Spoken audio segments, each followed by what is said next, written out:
Welcome, Matt, to Metallarium Pages. It's a great pleasure to talk with you about Deviser, this new album, Evil Summons Evil, and more things related to the metal world. So we're starting with a common question. I think the next question is a common one because you delayed 12 years to release a new album. So why the band delayed 12 years to release new album? Listen, after our last release in 2011, me and Nick, the core band members, we were not satisfied with this recording. The old members of that days like to experiment, to try new things. That was not my cup of tea. I prefer my cup of tea to be brutal, to be aggressive and dark. So after this release, I said to Nick, let's have the band in, let's have a break, you know, and to think about what we could done in the future, if we continue or if we stop it. After some time, Nick called me back and said, hey, Matt, let's begin it again, as we like, to be aggressive, like in the old days, to start again what we was in the past, back in the 90s. To have a pure sound, like in our beginning, to be with a dark mood, that you can be able to smell the darkness from the music. We don't like anymore new things in our music. We like to be modern, but at the same time, we like to have the old spirit alive, if you know what I mean. So after some years, it was back in 2016 that we said with Nick, let's do a recording, just an EP, a single or something, to check out if our chemistry is still alive, if the fire still burns, you know. So we did an EP, Halving Flames, with a Greek record label, and the audio is cut up.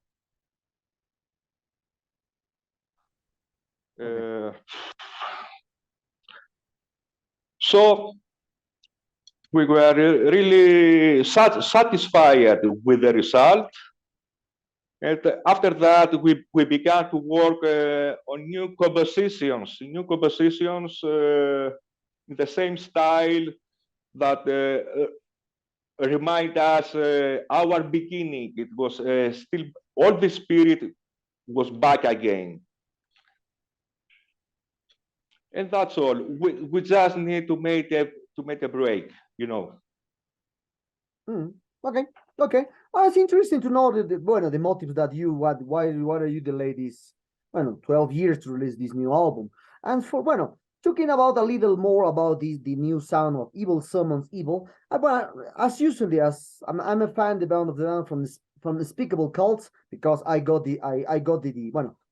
the first album on CD, and I tried to compare the sound. So with this new album, as you said, it's more modern, but continue the way of you preach, you know, the Hellenic black metal. So what is your opinion about the Hellenic black metal are more into the world now, because a lot of bands are releasing new albums with this Hellenic sound, etc.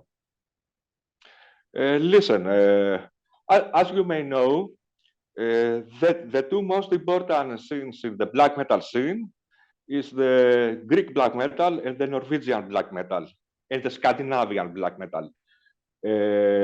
According to that, the Greek black metal scene has to do a lot of with melody in our music. It's something normal for us. It's something that we don't try hard to make out, you know. It comes very naturally. And at the same time, we tried to have back this kind of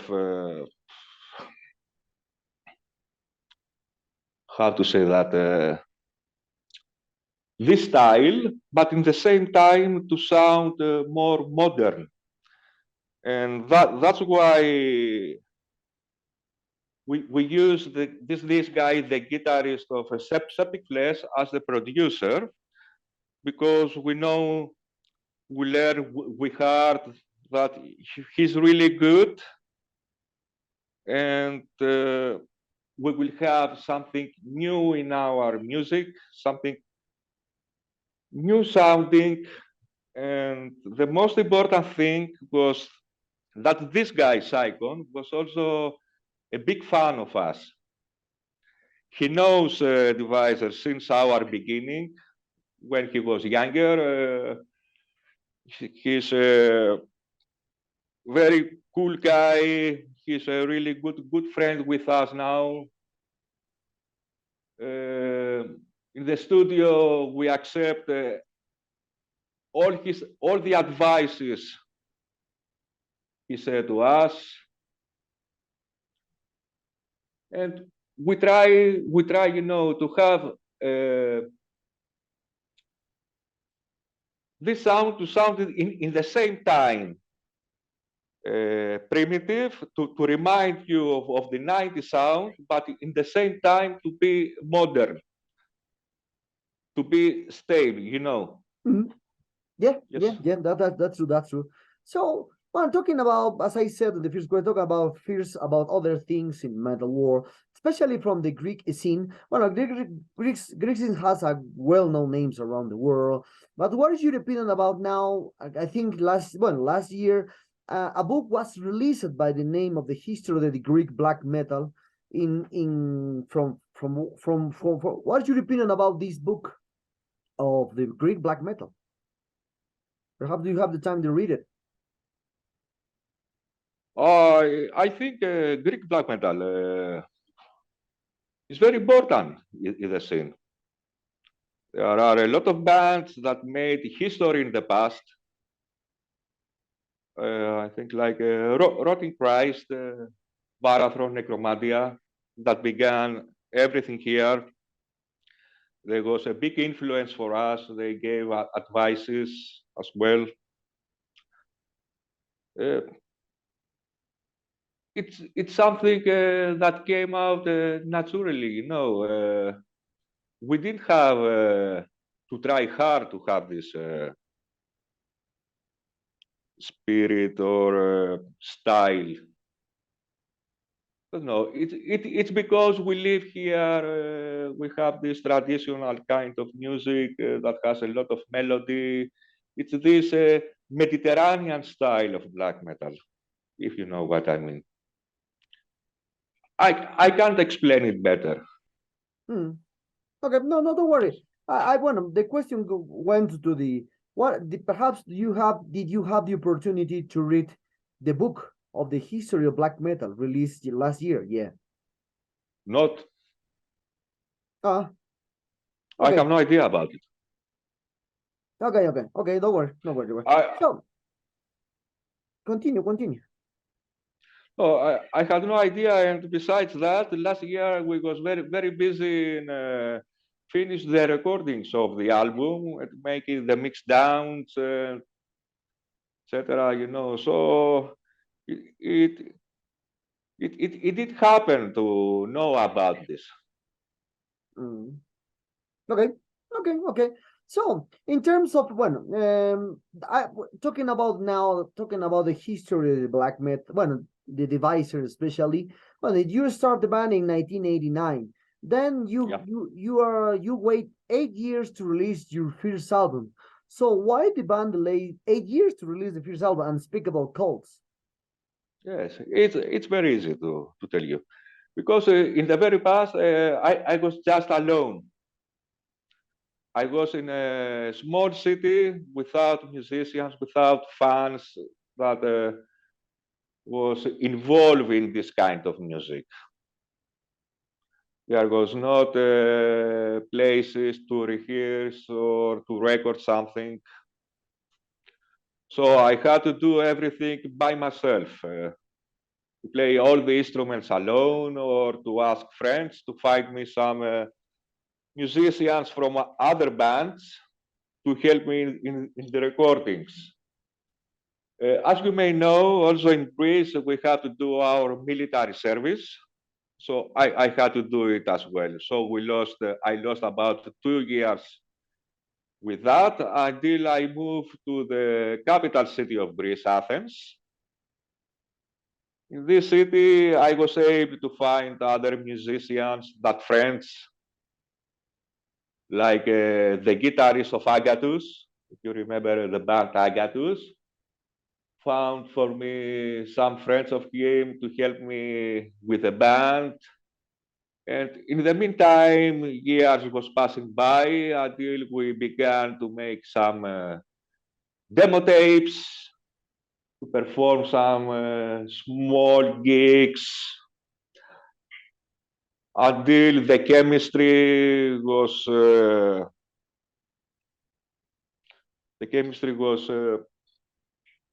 you know, was there to make our personal sound and began to record the music that we was like.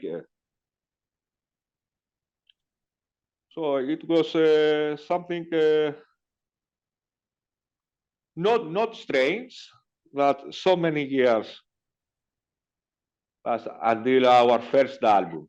And don't forget that in the meantime, we had also a 7-inch EP and some good, really great demo tapes before the first album was out in 1996. Yeah, yeah. That's right. That's right. Well, talking about now about the lyrics from this new album, "Evil summons evil." As a lot of people think that this is related with Satan, with occultism, with this kind of aspects, and perhaps this will do. So, if you try to relate with this aspect, so for you, what's the main focus of this new album? Did you talk about the occultism, the abstract subjects in this matter, or perhaps you are related with the Satanism very close? I was and I am always fascinated when the music is dark, it sounds evil, so the lyrics has to be in the same vein. And I always been fascinated with the dark side of life.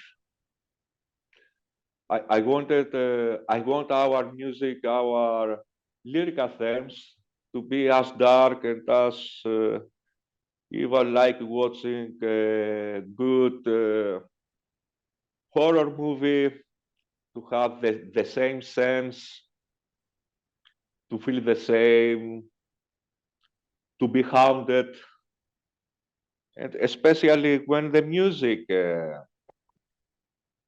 makes you feel this kind of things, to make you feel fear, or to feel the darkness, that you can be able to smell the darkness from the music. So in the same time, in my opinion, also the lyrics has to be in the same style. And I like themes like possession, or life after death, or occult things that can be combined with the music, to give you the same dark feelings, like listening to dark music. So in the same time, you must feel, you must read, you must listen the same in the lyrics as well. Great to know. Well, talking about now about the labels into labels that you get in, well, that you got into since the beginning to now. Your first album, the band released their first album, with Mascot Records at the beginning. Now Mascot Records is a big label or mainstream label around the world. Then you changed in the next three albums you changed the labels were underground labels, and now you entered now with Hammerheart Records, well, a well-known label too. So how was the transition to Mascot, a big label now, to all, well, then all unknown labels, and now in a big label too? Listen, when we did this demo back in 1995, Time Like Slav, I remember I was sending promo tapes, promo packages to the most known record labels back then. And Mascot Records replied very fast with a huge interest to sign us. Of course, they was very big back then, as they are now. It was a big surprise for me to sign with them. Suddenly, from one day to another, we had to deal with so many interviews, with so many professional things like expensive recording studios, to be appeared in the biggest magazines all over Europe. It was something really new for us. And after the first album, second one, 2 months was a sub-label of Mascot Records. You know, they was releasing back in the days the most extreme things of Mascot Records. Regarding the other record labels, I can't complain about that. We was okay to be in a label that was fans. The people behind them was fans of us, that gave us all the opportunities and all their will to promote us.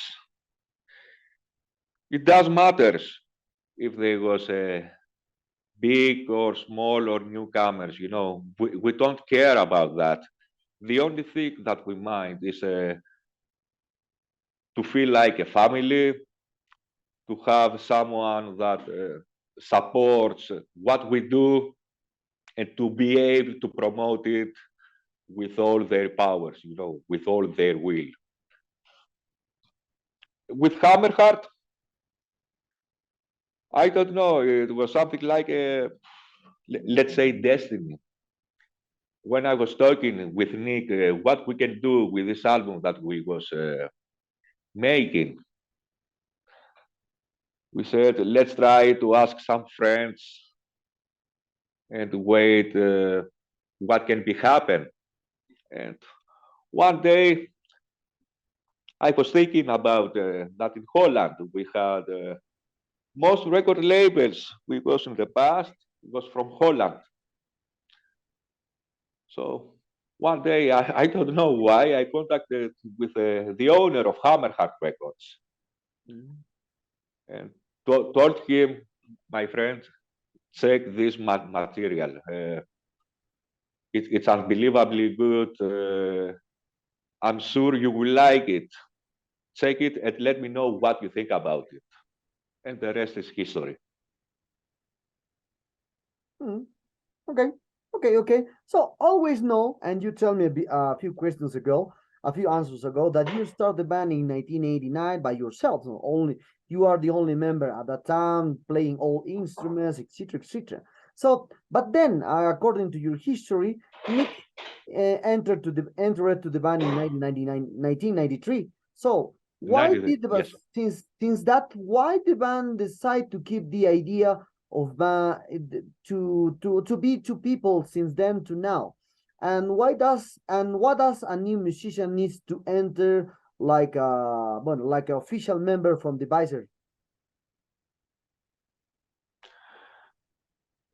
Me and Nick, we are the oldest band members at the moment. A friend of mine told me back in the days, 99, 93, when our bassist back in the day quit. So I asked a friend, a very good musician from Athens. I need a bassist. I must do something. We have some live shows. We have some recordings to do. And he advised me, check this guy. He's really good. Nick was very young back in the days. And he came in the band. He joined us. He joined me. And he offered his ideas, his influences. That was something new for me.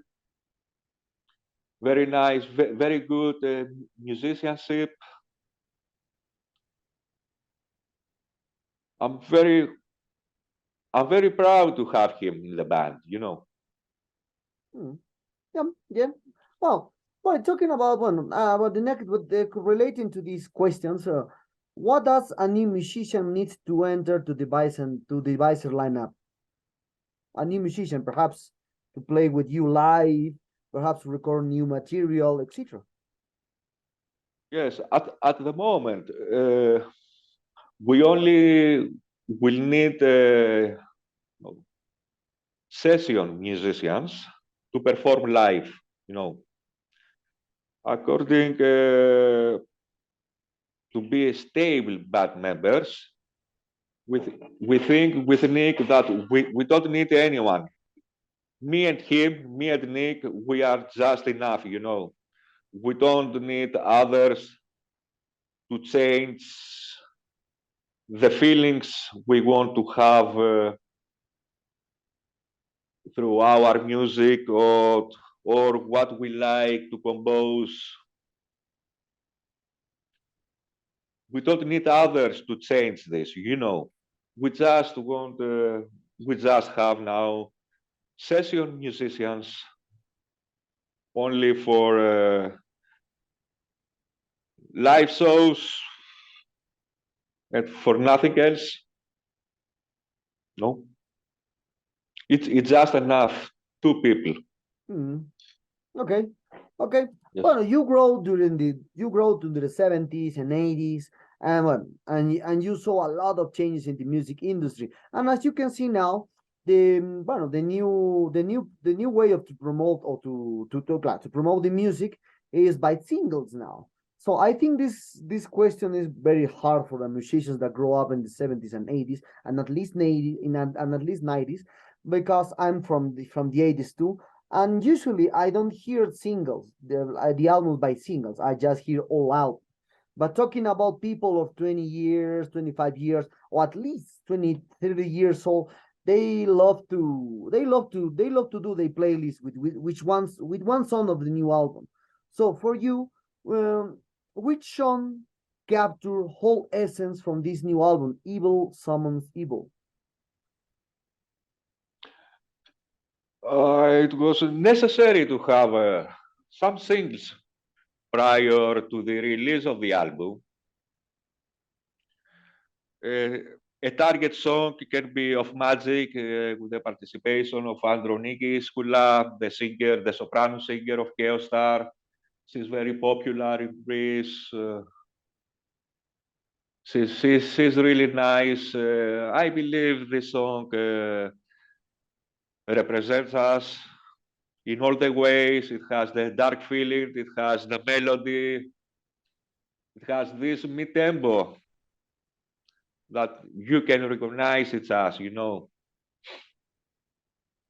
A single nowadays is necessary in order to have people in attention, you know, to prepare them for the full release of the album. To make them wait for that and to prepare for the final product. Okay, nice, but nice to hear. Well, talking about Bono, we are very close to this interview, Matt. And for this aspect, what are the future plans now that the band has for this new Evil Summons Evil? Or perhaps more videos upcoming because you release a lot, two videos from this album.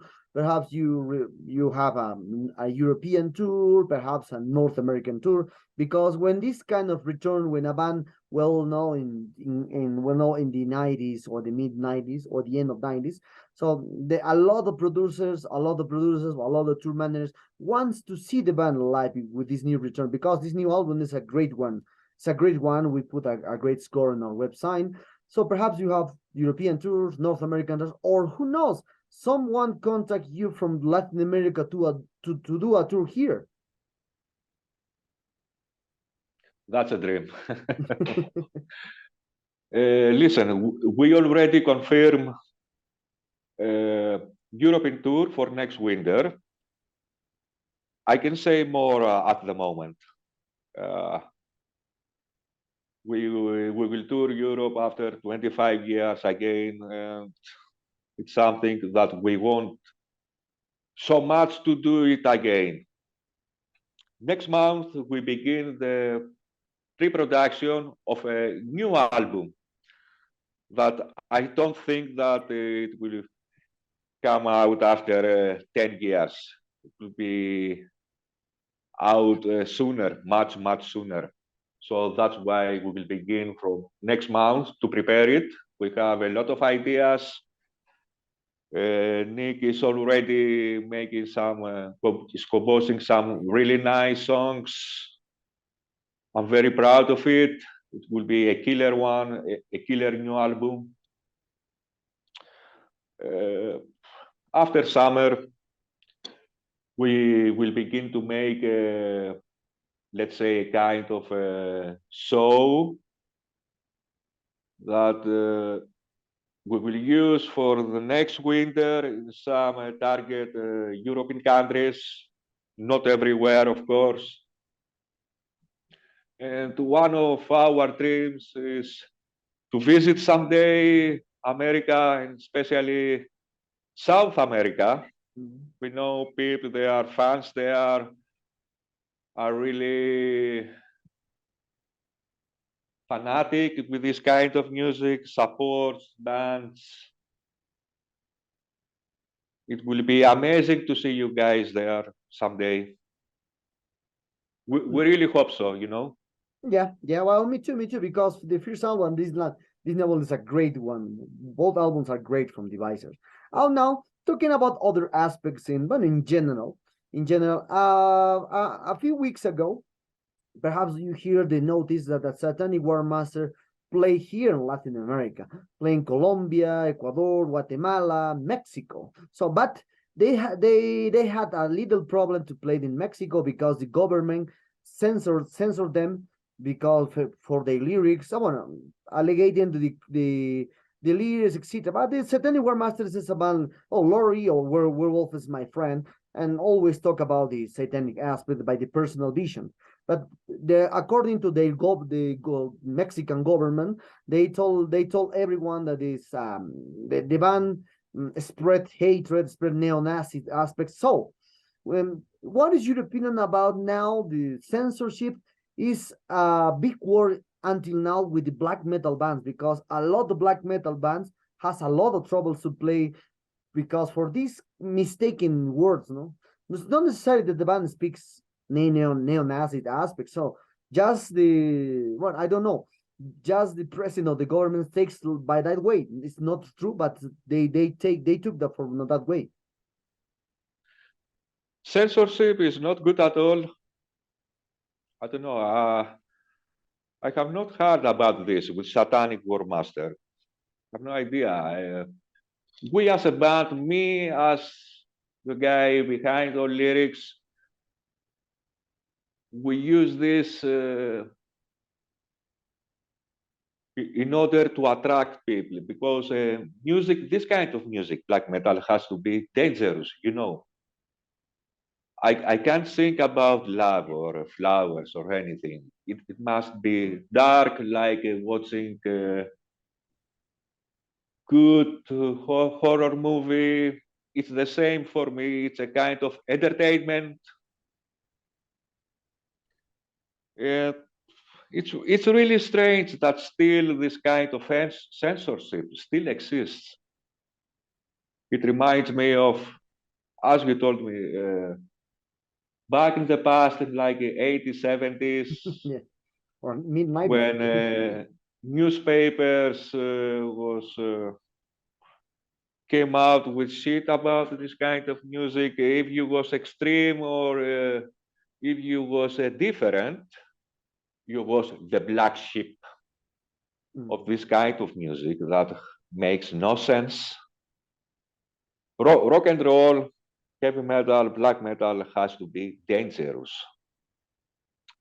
And that's why I like to dress the music with same kind of lyrical themes, to be attractive, dark, and to make you feel the fear, you know. You must be able to feel the fear from this kind of music. Yes, yes, well, I know this aspect, but the government doesn't understand that this music is very aggressive or this kind of aspect. So many Christians, who knows? Yes, yes, that's true. But a lot of religious mix there. So, well, Matt, the sad times arrive at this interview. I hope you enjoyed this one like me. You're terrific, guys. Thanks for this opportunity to talk with you face to face. Perhaps someday we'll see Deviser here in the next couple years with the last album and playing completely all albums from Deviser. Perhaps we want to add something to your Latin American fans that expect someday Deviser to come here and Metallium followers. I hope so. Hope to see you very soon. We will have a new album. We begin to make it. We begin recordings very soon. Let's hope next year it will be out and to be able to visit you and to meet you all, to see, to meet our friends from the past, to meet new people, to be able to join all of you and to listen to some nice music.